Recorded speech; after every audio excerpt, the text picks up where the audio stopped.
Our modern day-to-day lives are made of countless interactions with the objects we encounter.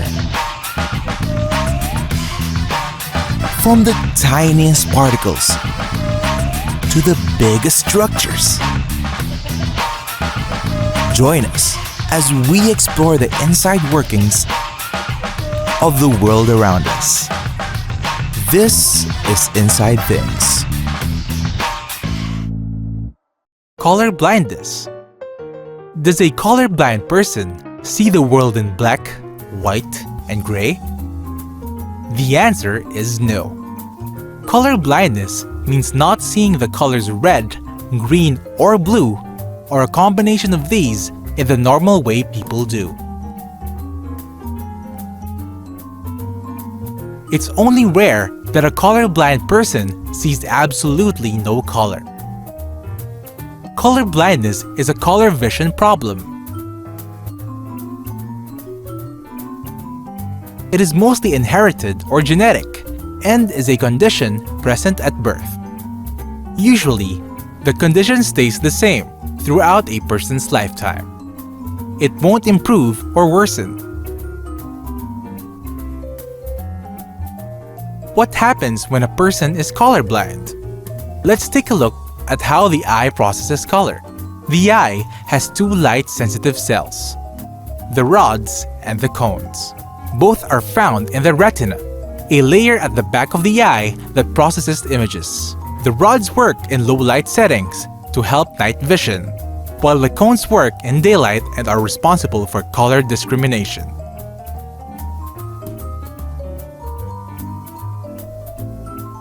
A normal person usually has three types of cone cells in the eye. Each type senses a red, green, or a blue light. When you look at an object, light from it enters your eye and stimulates the cone cells. Then, your brain processes the signals from the cone cells so that you can identify the colors of the object. Now, the three cones always work together for you to be able to see an entire spectrum of colors. Such as when the red and blue cones are simulated together, you'll see purple. This is how you are able to perceive color. When a person is inherently colorblind, it means that one of the cone cells in his or her eye isn't functioning properly. The effect would either be not being able to see one of the three basic colors, or seeing a different shade of that color, or a different color entirely. The most common type is the red-green color blindness, where the person sees the red and green as the same color. In the rare cases that color blindness has been developed instead of inherited, the most common causes are aging, eye problems, eye injury, or a side effect from certain medicines.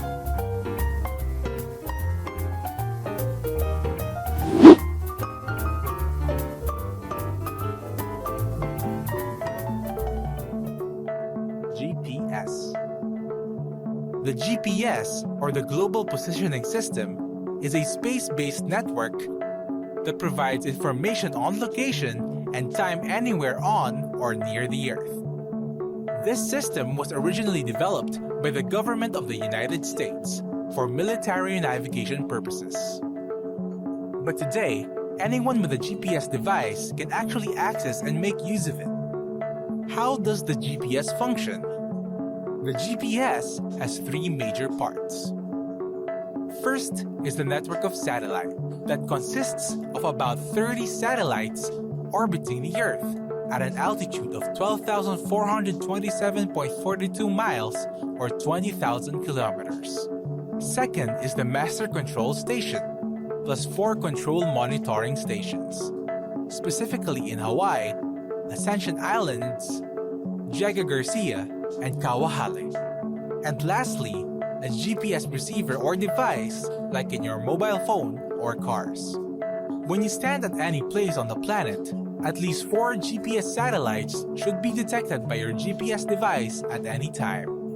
Each satellite can send information about its position and the current time at regular intervals via signals that travel at the speed of light. Your GPS device will intercept these signals and then calculate how far each satellite is and how long it took for the messages to arrive. Once your device has gotten the info on how far away at least 3 of the GPS satellites are, it can then already identify your location through the process of trilateration. How does trilateration work? Simple. Again, imagine yourself standing at any place on the planet. 3 GPS satellites are above you. Each satellite is responsible for a certain radius, or locations within a circle. So all the 3 satellites have their circles, and at one point, there is an intersection among the 3. This is where your location may be identified. The GPS receiver uses overlapping spheres to determine your location. So, the calculation of your exact location on the planet is based on your distance from the 3 satellites. Then comes in a 4th satellite, which will only be used to verify the results from the first calculation. If your location, as calculated by the first 3 satellites, say satellites A, B, and C, do not match with the calculations of another set, such as satellites A, B, and D, then another combination will be made. Different satellite groups will be tested to pinpoint your location.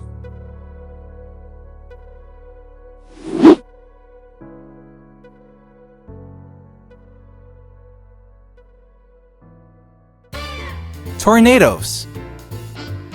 Tornadoes are extreme effects of supercell thunderstorms. Supercell storms are thunderstorms with powerful updrafts, or with a strong upward current or gush of air. Supercell tornadoes are more powerful than those that do not come from supercells. Examples of non-supercell tornadoes are the gustnadoes and the landsprouts. Gustnadoes are short-lived, low-level swirls of rotating clouds that may result from severe thunderstorms, while landsprouts, or dust tube tornadoes, occur in drier areas with high-based storms and have low-level instability. Now, how exactly do these tornadoes form? Here's a step-by-step breakdown. Step 1. All winds, storms, and tornadoes form when the sun heats up the land's surface. This is because the heat causes the less heavy air to rise. When this happens, the hot air mixes with the cooler, heavier air above it. Plus, there are also wind shears to help the air set off and rise. Wind shears form when 2 winds of different levels and speeds above the ground flow together in a location. Step 2. The faster moving wind begins to spin, roll over, and dominate the smaller wind. As this happens, the bundle of winds gathers space and becomes bigger in size. Step 3. You can imagine the wind now as a horizontal wind that's spinning and rolling fast like a cylinder. When these continue to gather space and grow bigger, it becomes more powerful too. It encourages more warm air to join and rise vertically upwards, causing an updraft. Step 4. Because more warm air goes up, the spinning winds mix with more updraft. It continues growing bigger and going faster, increasing momentum. Step 5. At this point, the spinning winds are strong enough that it creates a vortex, or an entire mass of whirling air. This means the wind has gathered enough energy to fuel itself. Step 6. The tornado is now fully formed. When the tornado's pointed part reaches the ground from the cloud, this is the touchdown.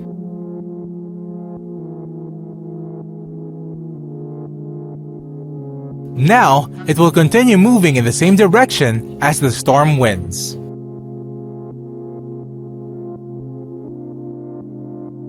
Destroying things along its path.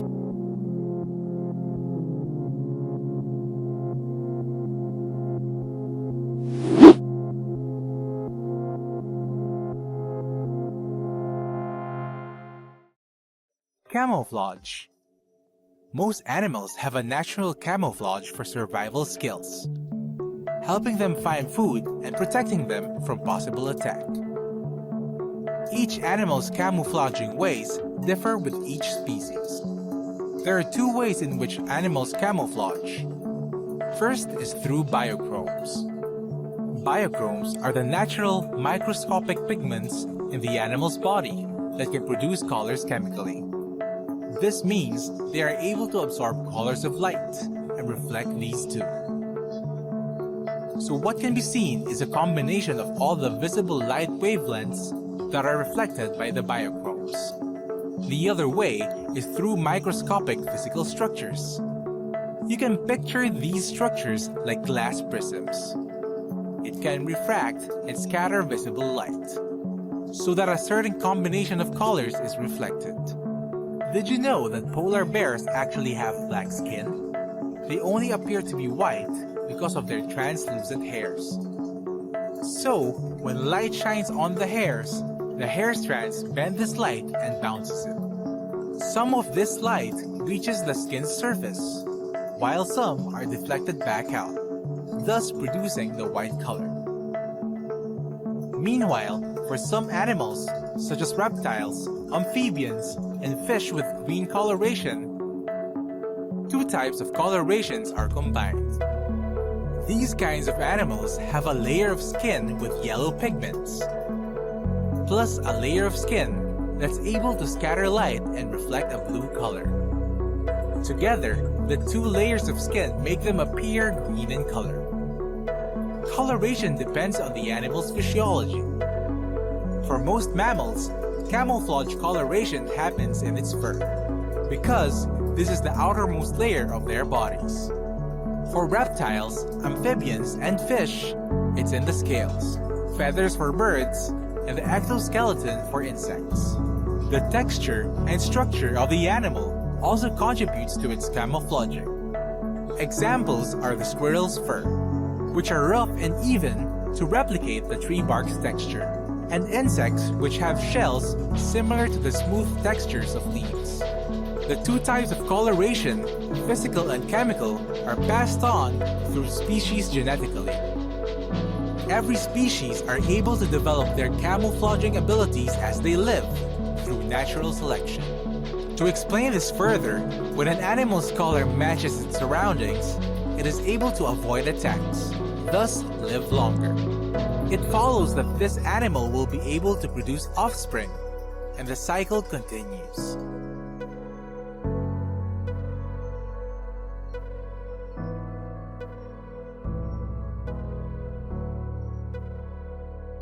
Lungs. Every day, we breathe. But have you ever stopped to think about how our lungs actually work so we can breathe? Did you know that every day you can actually breathe 20 times a minute? Your respiratory system is responsible for this.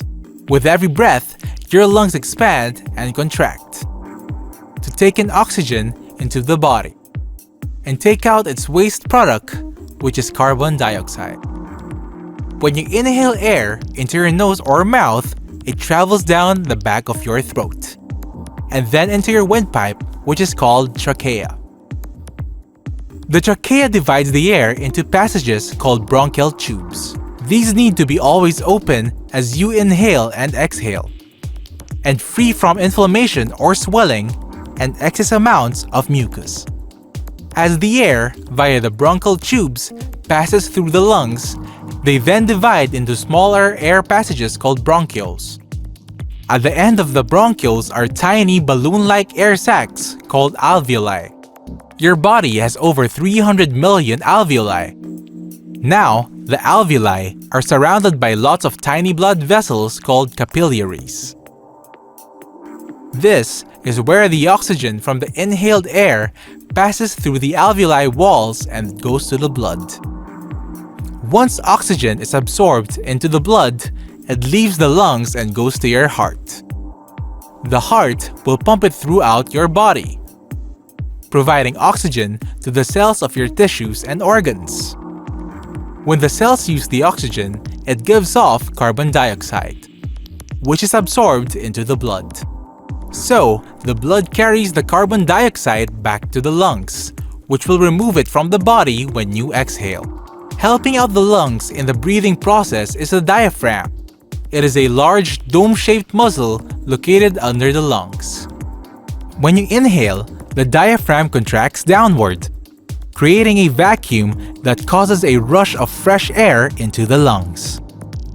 And when you exhale, the diaphragm relaxes upward, pushing the lungs to deflate and release carbon dioxide. Hairs and mucus in your air passages also have helpful roles in the breathing process. Cilia, or the microscopic hairs along your air passage, move in a sweeping motion to keep the air passages clean. Harmful substances like pollution or cigarette smoke may impair the cilia. Meanwhile, the mucus keeps the air passages moist and prevents dust, bacteria, and other viruses from entering the lungs.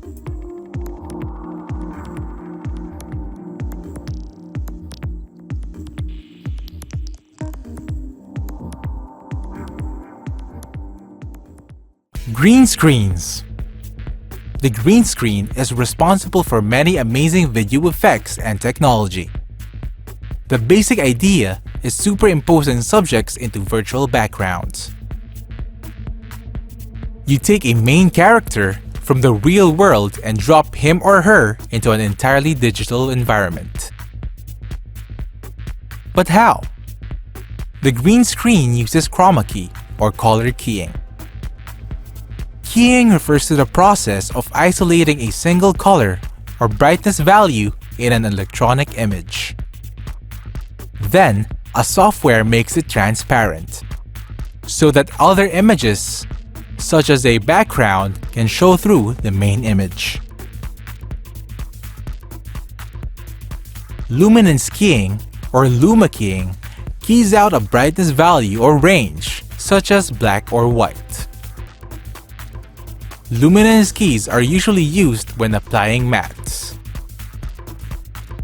Color keying or chroma keying, meanwhile, makes use of a specific color to remove.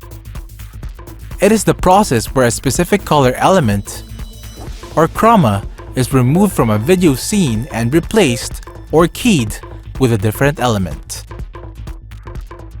In other words, it's removing a background and replacing it with another. The process is most commonly used in news reporting, where the news anchor has to stand in front of a virtual map that shows locations of possible storms and such. In reality, the news anchor is simply standing against a green screen. It's actually possible to key out any color: red, yellow, blue, pink, and yes, green. But why is green the most commonly used? Contrast is the main reason. Because when you have to isolate one area from its surroundings, the background color must be distinctly different. And people rarely wear the color green as compared to other colors. Any part of the talent's clothing that may match the background closely will also key out, thus also including a part of your subjects with the background. Yellow and red are also near people's skin tones. So, the talent's background may be mixed with his or her skin. Now, lighting is key to make chroma keying work well. The background should be lit very brightly, while the talent should be subject under dim light. This is to contrast the two layers, making it easier to separate them.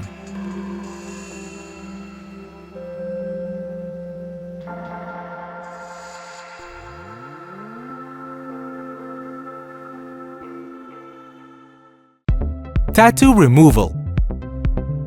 How are tattoos removed via laser? To know this, we should understand how a person gets inked first. Tattoos usually are made of compounds from heavy metals such as lead, copper, manganese, and even mercury.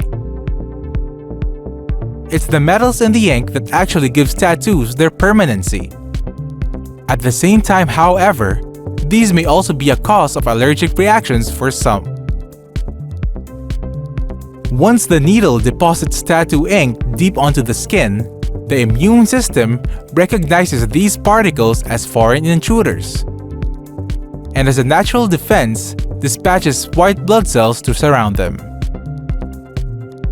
The white blood cells capture small ink particles, turning these over to the liver in order to be excreted from the body.